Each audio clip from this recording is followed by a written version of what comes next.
everyone, welcome back to a new season of Freelance Creative Exchange. I'm your host, Jace. So over the years, we met many Singaporeans creative who have actually headed overseas to hone their craft as well as to pursue their goal. In this overseas editions, we wanted to learn more about how our overseas counterpart Singaporeans, right, who venture into the different countries, right, start up their career and build their career overseas. So today, I'm very happy to actually be on a call with Shuling. Hi, Shuling.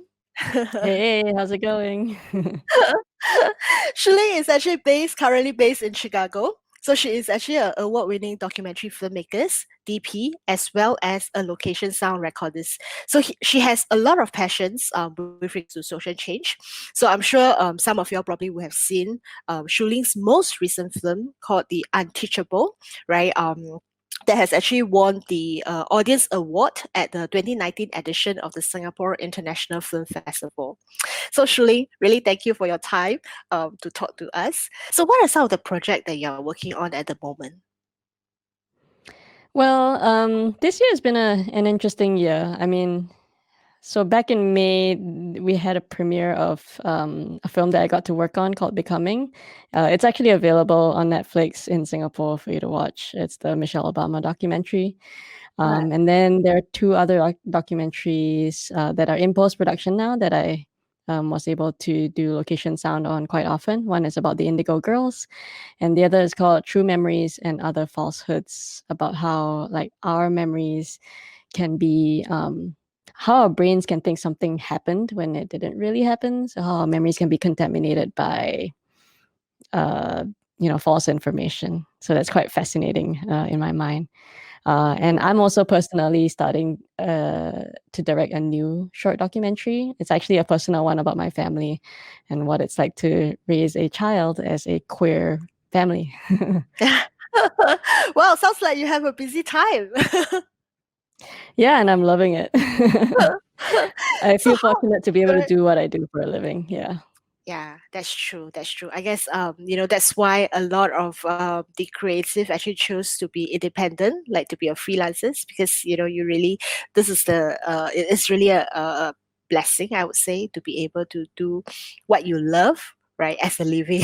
So how are the creative actually planning and running production in this new normal, other than taking the swipe test regularly? Is there any changes to like the flow of concept or filmmaking or documentary filmmaking process and things like that?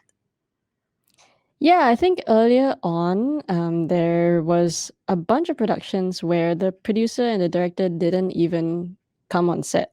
Like they did the interviewing through Zoom, and they just sent the camera people and the sound people in to do the setup. So this was to minimize the number of people actually in the space.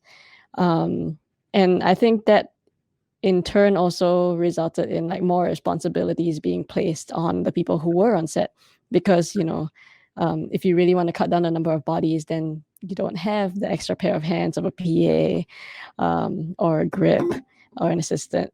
So it I guess it's not only physical load but like more mental load, because you also have to be like aware of what you're doing and what you're touching, and making sure that we schedule in extra time for disinfecting equipment before we move on to the next location and things like that. Yeah, So, it's been. do, yeah. So, do you think this practice is actually going to continue even after post COVID? I think so. I mean, so the downside of doing Zoom interviews is that I don't know. There's an emotion or a feeling, some kind of a connection that happens when you are doing the interviews in person and you're face to face versus being on a screen. I think even teachers and students can attest to that. If they take lessons online, something is lost. When your view is just limited to this box around you. But on the other hand, I think productions realize how much money they can save by not flying people Mm. everywhere. So I think people will have to make that call between how intimate do you need to get to your film participant Mm. versus how quickly you need to have your turnaround time. for your Right, production. Yeah. right. So I'm just curious, what made you decided to move to Chicago then to pursue your career? I came to Chicago originally in 2007 to do my bachelor's in radio, television, film at Northwestern University. And originally, my plan was to stay for 1 year after graduation, work a little bit, get some work experience, and then go back to Singapore. Um, uh, I guess to keep working. But then, I after I graduated, I got the opportunity to intern at Quinn Films, which is like a national treasure, I would describe it as. It's a really well established social issue documentary filmmaking company that's been around for about 55 years. Most well known for an Oscar nominated film called Minding the Gap, and another one called Hoop Dreams. So after interning at Quinn, I was given the opportunity to associate produce a documentary film called In the Game. And with feature length docs, it takes several years to finish, and I didn't want to leave halfway. So I looked for ways to stay on. Managed to get a visa to stay on until 2013, and managed to help even more as an associate producer on that film. Uh, Right. So yeah. do you actually have actually worked in Singapore in that sense? So I'm just wondering what's the opportunity like in Chicago, that probably are not available in Singapore? Um, well, I would take a step back and look at the Mm. larger picture, right? If you look at the documentary film industry in Chicago, actually within the United States, it's a very robust ecosystem, all the way from like funders to, labs and workshops and fellowships to support you through production, to entities available for distribution. So, like places for you to, like a PBS for you to broadcast your documentary and get it seen by audiences. So, I think the ecosystem um, has been around for much longer and has become really well developed. So, um, that's why there's like so many documentaries that come out of the US, and within Chicago itself, there's Quinn. And I think in Singapore, it's still fairly young. I am, very thankful to the original OGs, the veterans like Tan Pin Pin and Jasmine Ng, who've really paved the way for more filmmakers these days to make more documentary films. I'm heartened to see people take an interest in documentary filmmaking in Singapore as well. So I just hope to see it continue to grow like that. Yeah, actually, we do see a lot more interest, right? Both from the government perspective, right? Also from the fellow Singaporean perspective, right? Yeah, because like what you mentioned, we have a very strong front runner or the pioneers, right? Like Tan Bin Bin, Jasmine Ng, who has been actually doing all the hard work, right? And making people know that, hey, look at Singapore, we do have, our own creative, we do have talent here as well. But what do you think Singapore can actually do more, right? To actually, what can we learn from Chicago, right? To actually further push the boundary here. I won't even say in Singapore, but even from a region, Southeast Asia perspective, right? How can we aspire to be like a documentary hub like Chicago? Yeah, one of the really great programs that came up, I think, within the last 3 years, has been Docs by the Sea. It's a regional pitching forum organized by Indocs, which is in Indonesia. It's open to documentary filmmakers from any of the 10 Southeast Asian countries, and they bring in decision makers, so people who are broadcasters, funders from all around the world, to fly in and listen to the Southeast Asian filmmakers pitch their films for opportunities to get either funding or even more opportunities to like pitch in Europe or the US or in Australia. And I think more programs like that would be really, really great for Southeast Asian filmmakers. Yeah, right. I mean, I think on top of that, I think what you mentioned just now was actually also very true to look at from the whole ecosystem perspective, right? So as long as there's more players coming, and make it more vibrant, right?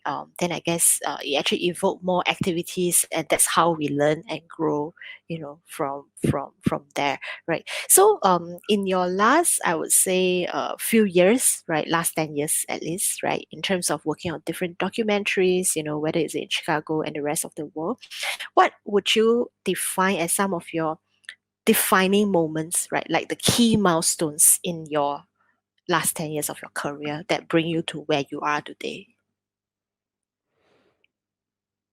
Hmm.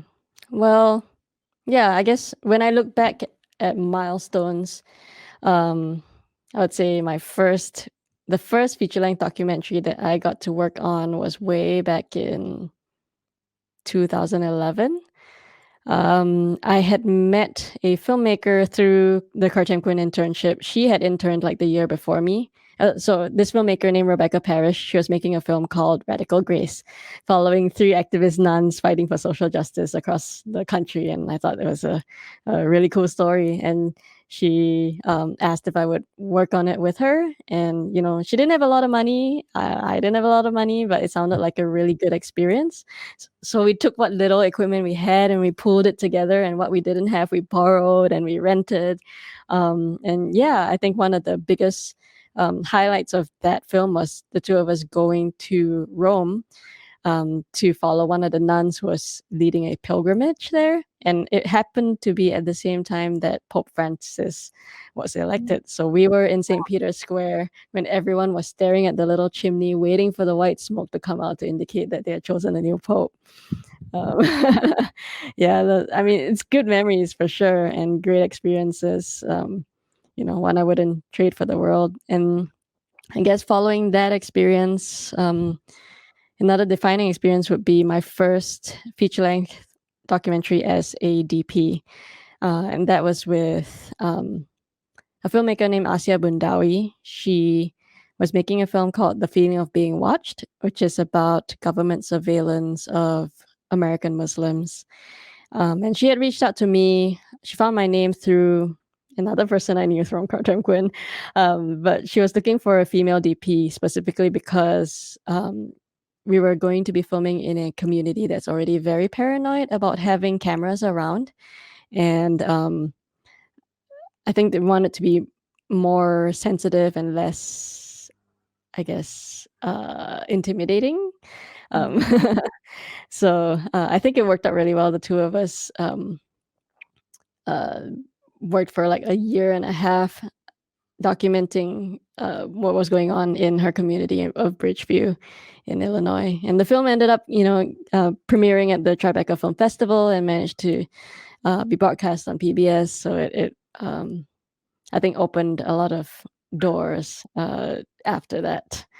And then right. finally, I guess the last milestone experience would be getting to work on Becoming, which is the Michelle Obama documentary. Yeah, I got a call out of nowhere one day asking if I was free on a certain date. And I was like, yes, I'm free on this date. And then the person said, well, before I can tell you anything about this project, I have to send you an NDA, a non disclosure agreement. I was like, okay, what is this? Yeah. So having worked with so many documentary and from where you are, right? To you, what are some of the challenges that you face as an Asian? Do you think that you probably need to overcome more hurdle and obstacles when you are speaking to your subject who is of a different race? How do you, because it sounds like you have actually already merged into their culture and you are being treated as one of their own people in that sense, or a trusted, I would say, right, a trusted documentary filmmakers to go to. How do you actually manage to do that, right? Going to foreign countries, is there certain obstacles that you actually try very hard to overcome?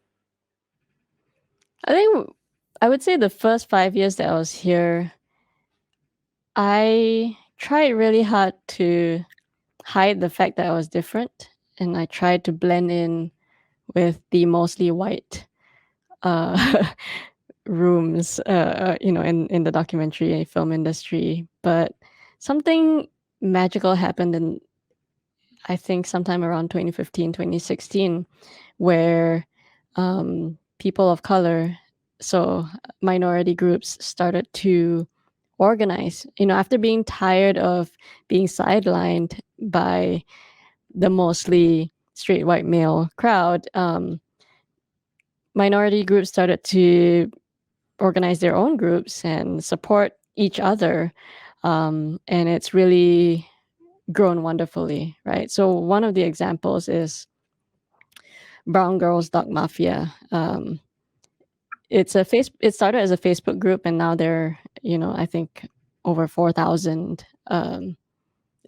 women of color in documentary film in that group. And every day there are people asking questions, any issues that they might be facing, or if they get a call from a certain company, they can check with the group like, hey, has anyone worked with this group before? Are they legit? Is it a good, safe experience? And then they organize, teaching sessions for each other, right? So there's like some kind of a knowledge exchange. And I think through that really supportive environment, it's like really helped raise the profile of the community as a whole. So yeah, where I originally started as someone who would try to hide my Asianness, now it's part of the first things I say about myself. I am an immigrant. I am a Singaporean woman. Um, yeah, and I think I see it as a strength now. It's part of my uniqueness. Right. So, what are your future plans from now? Well, I'd say in the next 5 years, I hope to finish 2 more documentaries as a director, and maybe 4 more as DP or sound recordist.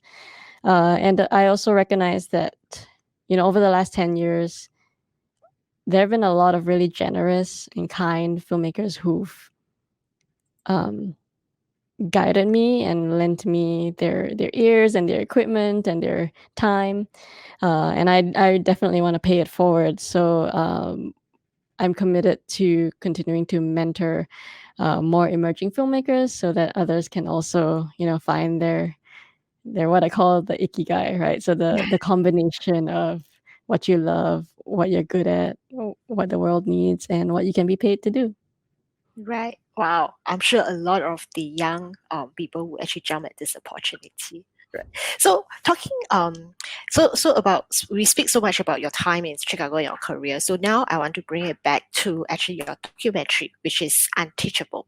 So we know that this documentary actually took you 7 years, right, to finally complete it. Do you actually envisage this documentary would take this long? And what kept you going, right? I mean, 7 years is a long time, right? What kept you continuously, to complete, or what compelled you to actually complete this documentary? Yeah, when I first started making the documentary in 2012, I thought I would be done in 2 years. I really did. It all started when I had lunch with my friend Macy, who is the teacher protagonist in the film. And she told me about her adventures studying the education systems in multiple countries around the world. And then she said, I found this one method in Mexico, and it really transformed the schools there. And I want to take it back to Singapore to try it, with the normal technical stream students. And when I first heard this, I was like, wow, that's amazing. I really want to document it. So that's why I thought it would take 2 years, because I thought that Macy would take it to a school, try it for 2 years, and then we find out at the end whether it works or not, right? At the end. But after we started rolling, as with most documentaries, what you plan isn't what happens. And we also realized that if we didn't want to use grades as a way to show progress, and we wanted to take the more intangible things like, do they become more confident? Then we need more time to pass. So we started filming with Macy's first batch of students when they were Sec 1. And then halfway through, we realized we cannot stop at Sec 2. We had to follow until they graduated at Sec 4. So we eventually, followed our main character, Damien until he graduated at Sec 4. And then because our documentary film, or basically my producer and I, Lisa Tay and I met at Neon when we were studying. We were friends, and I was like, "Hey, help me produce this documentary." And she was like, "Yeah." And neither of us are wealthy or super well connected, so we worked on nights and weekends a lot, on top of our day jobs. To get this film made, and that's why it took so long because we were working on it part time. Mm. um, After we finished filming, we did a few pitching events. We got into this thing called Good Pitch Southeast Asia, which we're so lucky to be connected to the Jia Foundation as a result. And they helped us, refine our pitch, introduced us to a couple of foundations, and helped us organize some fundraising dinners. So with a little bit of money that we were able to raise, we could hire an editor to go through our 120 hours of footage and cut it down to a 77-minute film over the course of a year and a half. Yeah, it's certainly not easy, to keep going, but it's really what would you say is really the contributing factors that compel you to actually, to complete this whole journey, right? Is there at any point in time do you feel that, oh, it's just so difficult, it's just so long, or in fact, your day job, right, could actually take precedence over, what you do, after office hours, working on this at your free time. So is there any moment in that 7 years that you really feel like giving up? All the time. It's you go through these like roller coasters. It's like, this is awesome. Oh, this is terrible. This is awesome. This is a struggle. But when Lisa and I met after work each night, we realized that we were coming from jobs that we felt were like kind of draining on our energy, and then when we were working on the film, we actually felt really energized, and because we were doing something that we really believed in. And also we felt responsible to the film participants who so generously allowed us into their lives, into their space for so many years. We really needed to get their stories told. So we were committed to like getting it finished no matter what. Even if in the end we didn't raise any money, like we would just get it done on our own somehow. It would take a longer time, but we'll get it done. Yeah. So how has the documentary Unteachable been received so far? It's been good. So we had a great world premiere at the Singapore International Film Festival last year, and it was so beautiful to be able to sit in a theater and experience the film with an audience. Because then you hear exactly all the moments in the film where it resonates with them, and they're laughing and they're crying, and then we get emails from people saying like, "I'm bringing my kids. I mean, I'm gonna watch it a second time," you know, things like that. So we were really heartened by the initial response, and because we still are taking private screening requests. We had a number of institutions and community groups reach out to us to say, "Hey, we'd love to screen this to our group. Can we get that organized?" And so we were doing a number of those screenings until COVID hit, and then all that kind of ground to a halt. um, so I think the experience of watching a film online is very different. We Mm. did try, you know I think a 4-day online screening through the projector, I think back in March or May, something like that. As during the circuit breaker, yeah. And we did a Q&A, but it felt very one directional, right? So we were doing Q&As, but like we were not hearing back from the audience, not experiencing it in the same room. So I'm really looking forward to when things open up again and we continue to do more community screenings, because I think there's real value in that experience. Definitely, yeah. So is there any difference you see in your audiences between those in Singapore as well as the international audience? Yeah, to be honest, the screenings we've done in the US have been virtual. So similar experience, I'm like not getting the feedback that I really want. Hoping. But based off of like what we're hearing from the festival organizers and what we're reading about in the press that has been written in the US, it seems to be pretty positive. They're relating to it.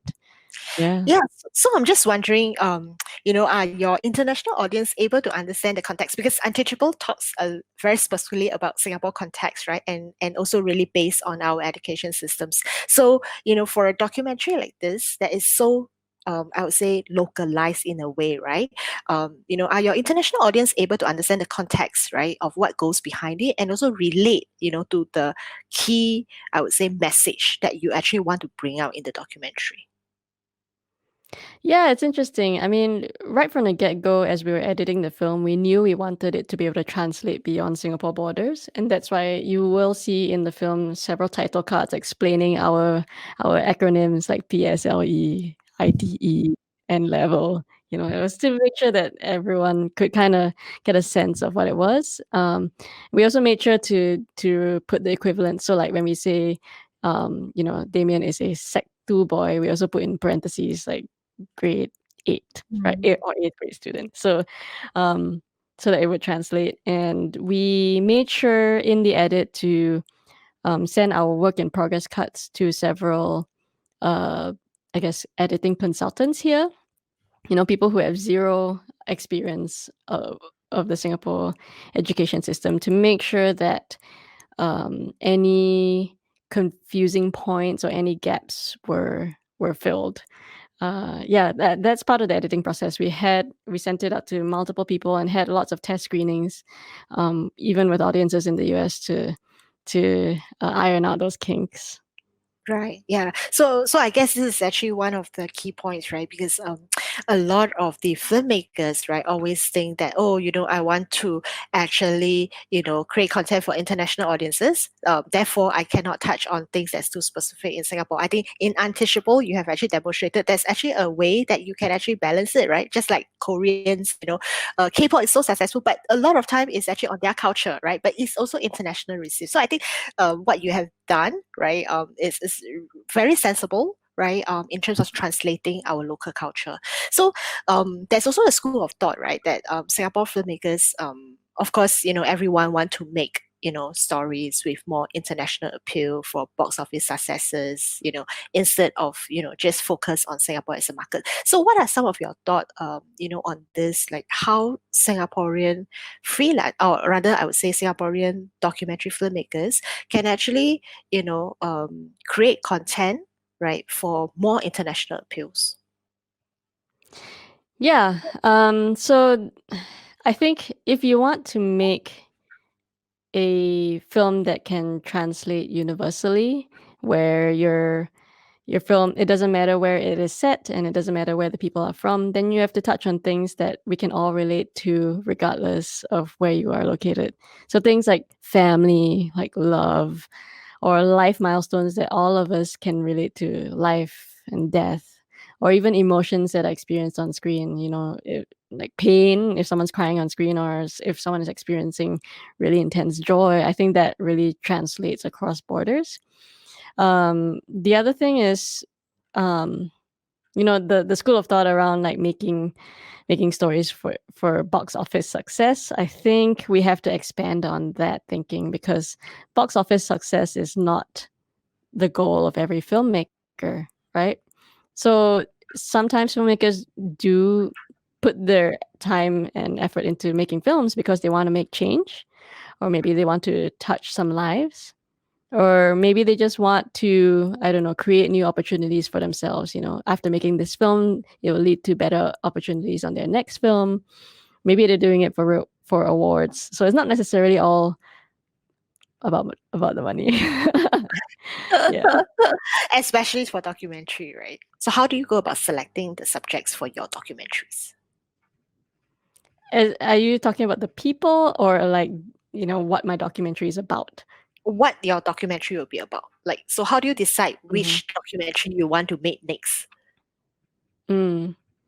Yeah, I think because documentary film is such a personal process, and one that takes many, many years of investment. And also, it is not a money making thing. So, you really need to be super interested and dedicated to the topic. So, it needs to be something that you're passionate about. And secondly, this is a big conversation happening in the documentary filmmaking industry now, which is, have you earned the authority to tell this story? Right. So, because the filmmaker wields a lot of power, and because the history of documentary filmmaking has been so rooted in the straight white male gaze of communities that he does not belong to, there's a new school of thought where filmmakers should be from the communities that they are making films about, so that it is a more accurate and truthful and authentic portrayal um, of the people in the film, and you'll then be able to, I'd say, relate. You'll be able to spot all the red flags and make sure that you don't make an extractive film where you just go in and take and then leave the community with nothing. Yeah, so that's what I'm considering when I'm thinking about my next film. It's like, you know, how can the community benefit from the film that I'm making? Am I qualified to tell this story? If I am not, can I put together a team that is made up of people who are from that community itself as well, to make sure that it is a ethical process? Mm. And we actually noticed that a lot of your stories tend to move or tends to geared towards more the social change, social impact.